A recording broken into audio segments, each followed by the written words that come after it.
Good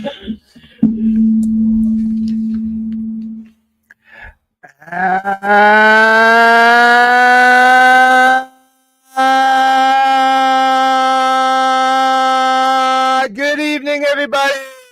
Welcome to another edition of Angie's Angles.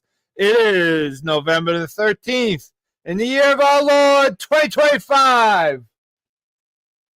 Congratulations go out to Shohei Ohtani and Aaron Judge for the MVPs of their respective leagues and setting some records while they're doing. Hey, Harold, thanks for joining. I appreciate you, brother. So, Aaron Judge, let's dissect that for a minute. Ohtani, take away the gambling scandal, take away, hey, Harold, I am duo interstatal. Ohtani is a whole level above everybody else. He's a phenomenon. He's a freak of nature. Call him what you will. But he certainly deserves the MVP. There's no argument about it from me.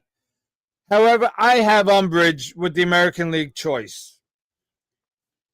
Take nothing away from Aaron Judge. Phenomenal ball player. Absolutely.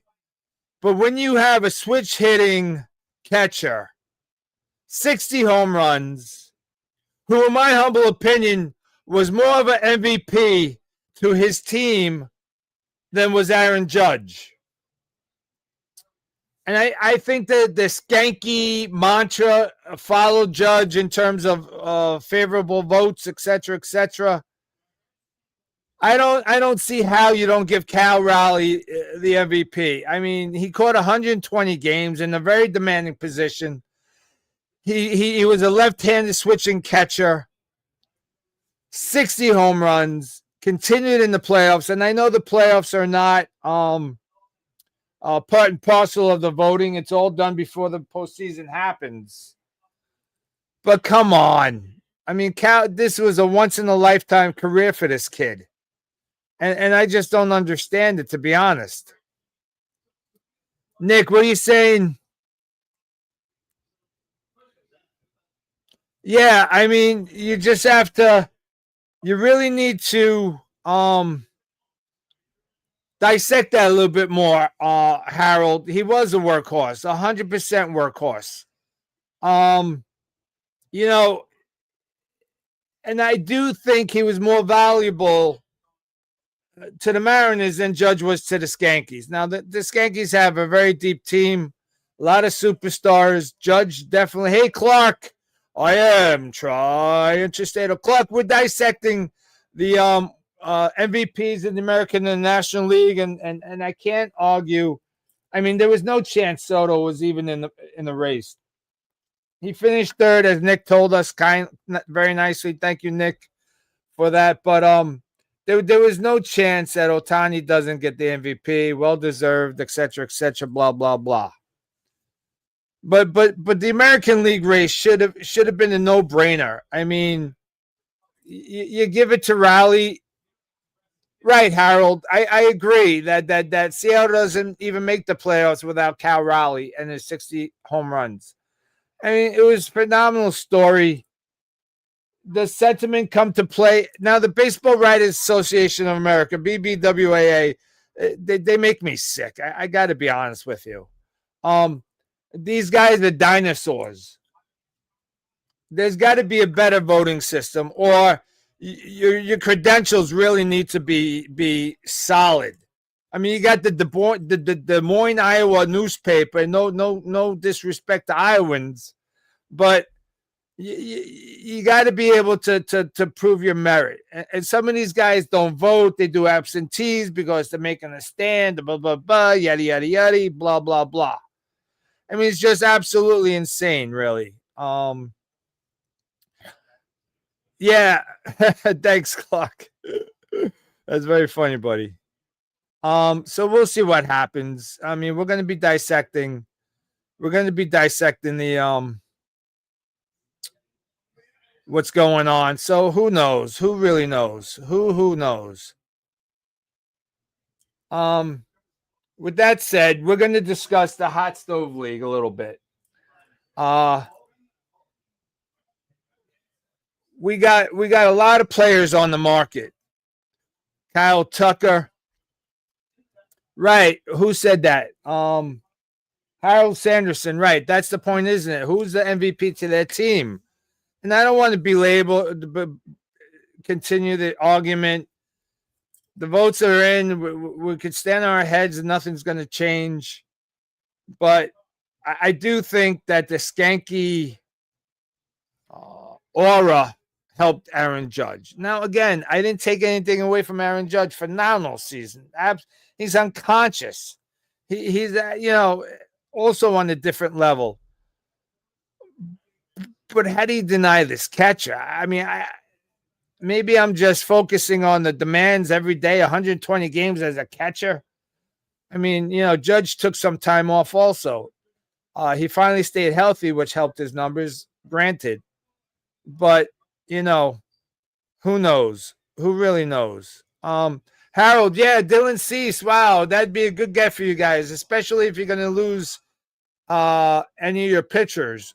Kyle Tucker is being rumored all over the place. Kyle Tucker is being rumored anywhere from 180 to a $220 million contract. I'm a little surprised at that, only because that he didn't really have an outstanding season as I projected. And I was, pre-All-Star break, he was outperforming Juan Soto 1,000%. But sadly, it just didn't materialize. So we'll see what happens with that. We got Pete Alonso. Now, there's some good dialogue going on between Alonso and the Mets and Boris, right? So we're talking about Pete's open to DHing. He's open to negotiate. It seems like the dialogue is there, that there's no ultimatums being set forth. Pete has every right to try the market, to play the market, to see what he could potentially get. But as a Met fan,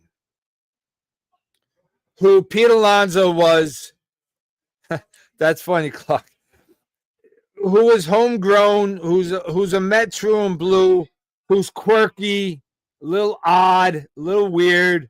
You watch his press conferences after the game, and he, it's like he looks like a deer caught in the headlights. But he's engaging. He doesn't walk away from the responsibility. He takes the beat ups. He takes the accolades, the whole 9 yards. And again, the sticking point that I have with Pete Alonso is he's sitting at 264 home runs, more than halfway to 500. And he'd have to average about 47 home runs for the next 7 years to get to 500. But that's very doable, very possible. Maybe you need an 8th year to get a couple, like 20 more to push him over the top. And that would be the very first Met ever in our history, in our franchise, to have a 500 home run guy, a true blue Met. So I've got a little sentiment that way. I definitely feel like we owe that to Pete. We owe that to the fan base who supports Pete and the New York Mets. I mean, for God's sakes. I mean, a 7-year, $210 million contract, $30 million a year. If I'm Pete Alonso, I sign that. But conversely, you're going to have one of these teams. You're going to have the Reds. You're going to have the Skankies involved. You're going to have Boston involved, who could pony up more money, I imagine, to make this work. So, does Pete come back to the Mets a la Aaron Judge, who left money on the table in San Francisco, to come back to the Skankies? Anything's possible. I don't know if Pete's going to be able to do that or not. I'm not sure, but we shall see. We shall see. We got other pitchers out there. We got some pitchers out there. We got the Japanese pitcher. We got the Japanese hitter who I want no part of. I don't want any part. His strikeout rate was at 38% in the Japanese league, which translates like a 47% strikeout rate in the majors. So, I mean, I don't know how that would work out in the majors. I don't think we need that type of a play. I'd rather us go get Kyle Schwarber, the DH. Perhaps we get Cody Bellinger to play center field and spell Pete at first base and let them play off each other. Perhaps. I'm not really sure. So that's that. What do you guys say? So yeah, Harold, I don't see Pete standing. I'm sorry. I don't see Pete going elsewhere if Pete really means that he loves being a New York Met. Because, you know, I've said this before on my podcast. How many more filet mignons can you eat at dinner? How many cars can you drive at one time where the difference between $180 million, $200 million makes a big difference to your lifestyle? It doesn't, right? Basically it's $20 million more. And I it's not chump change, don't get me wrong, but it really, it's important. It's important as a Met base. If we're going to have a base, if we're going to have your core guys, we definitely need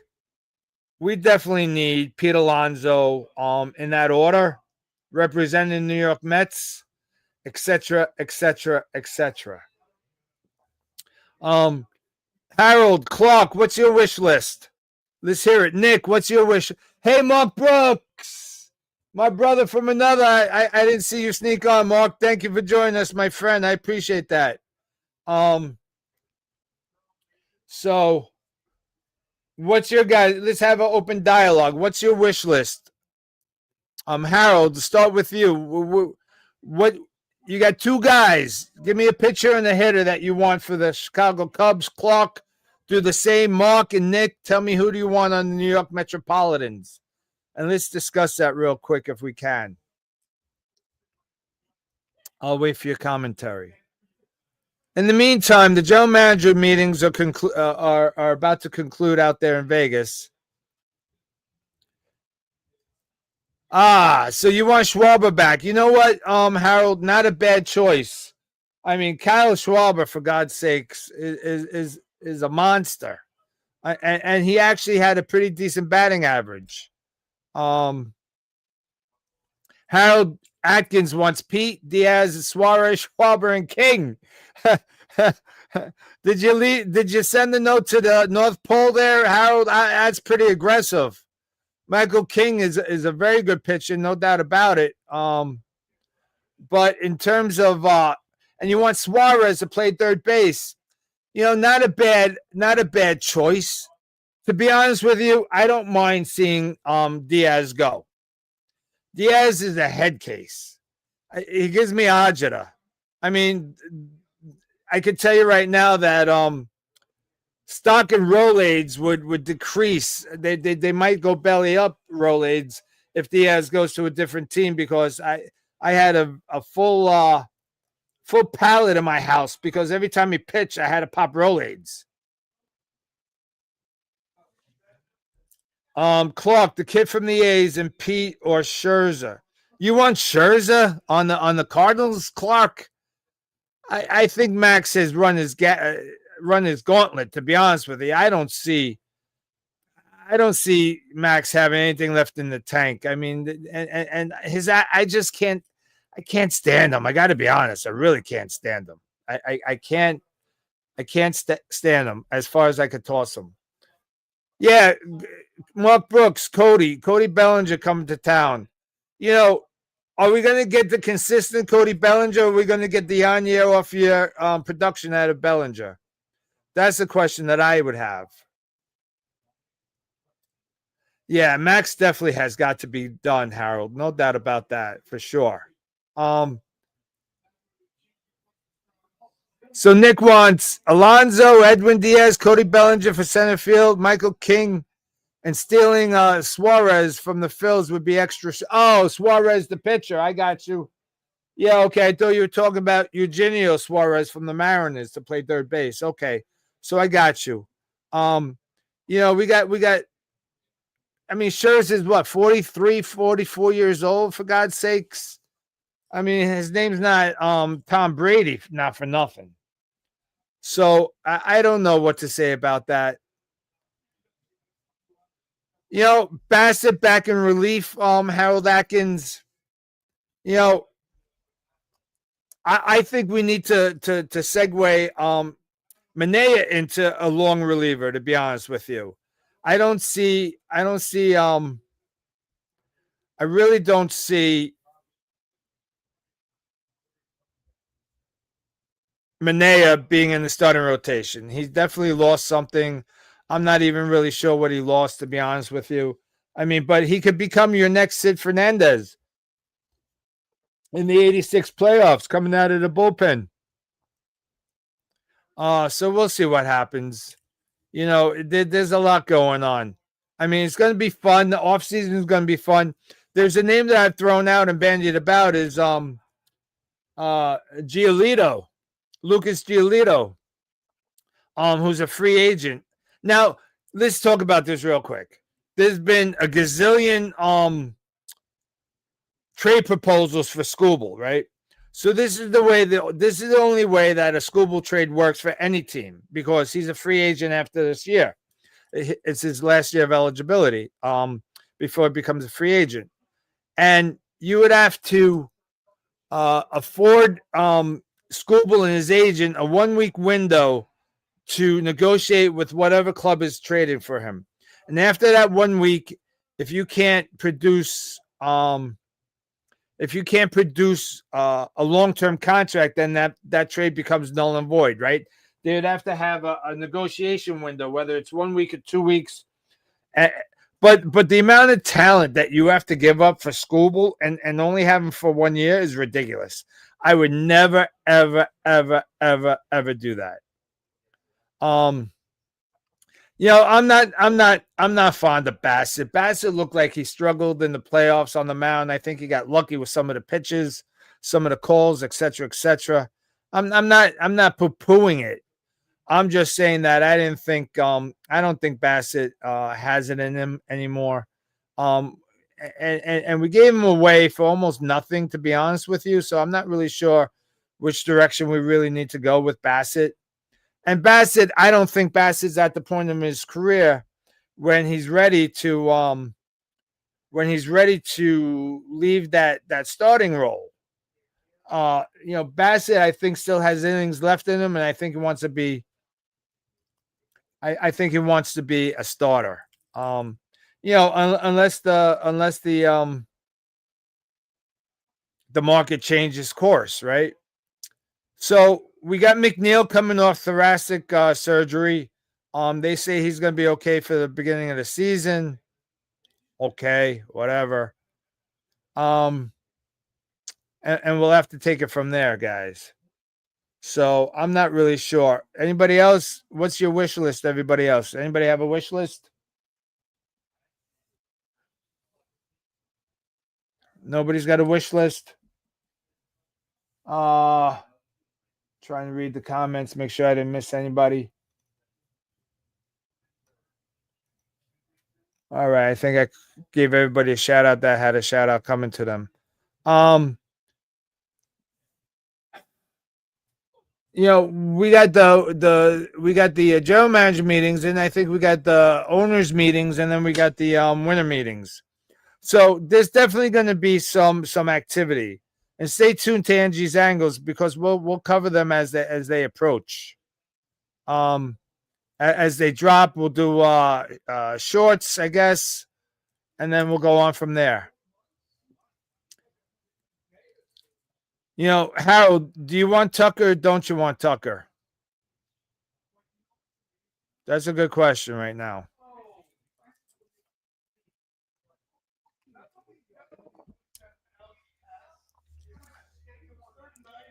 Waiting for the response.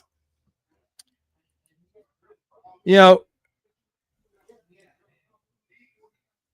seeing a response yet. Okay, so what we need to do is each of us have a team that we love. We got a bunch of Met fans, Cardinal fans.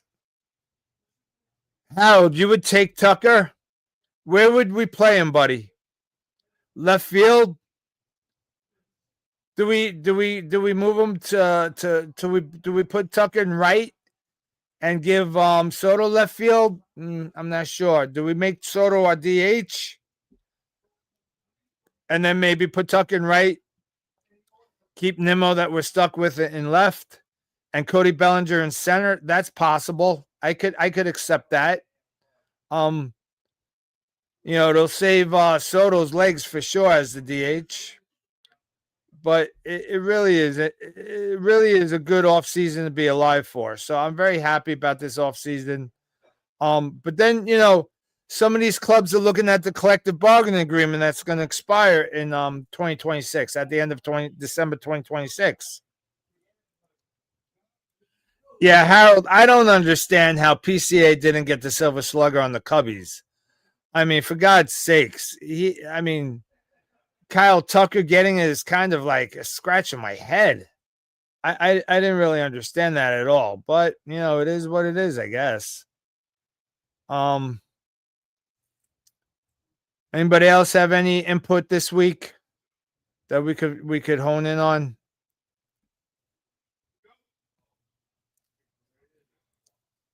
Yeah, Harold, right. Carlson Beng.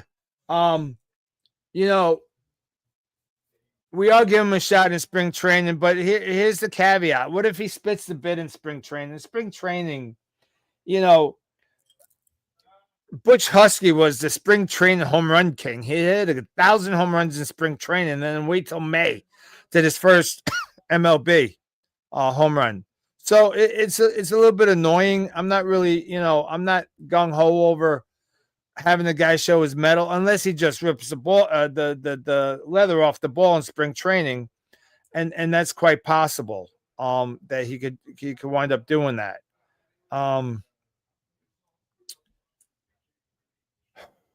Yeah, Harold, PCA totally got robbed, and I just don't understand that. And again, these awards are just, they make you scratch your head and say, "Huh?" Like I don't understand it at all. So it does take some head scratching. We're gonna see. So we know we're not gonna go into the season with a low key center fielder. We know we're not going to go into the season with the pitching staff as it's currently situated. We know we're going to get perhaps a bat if we lose Alonso, maybe two, because you're going to now have to replace him at first. There's a lot to be said for this. I know I'm kind of like lollygagging about some of my thoughts, but it's a little difficult when it just starts up, right? There's a lot of rumors, a lot of stupid trades for Skugel. Skeens is not going anywhere, in my humble opinion. I think he stays where he's at. And we'll take it from there. Anybody else have any more comments before we go into the prayer circle? We're at the 8:53 mark. All right, we're going to start the prayer circle. We do this every Angie's Angles at the end.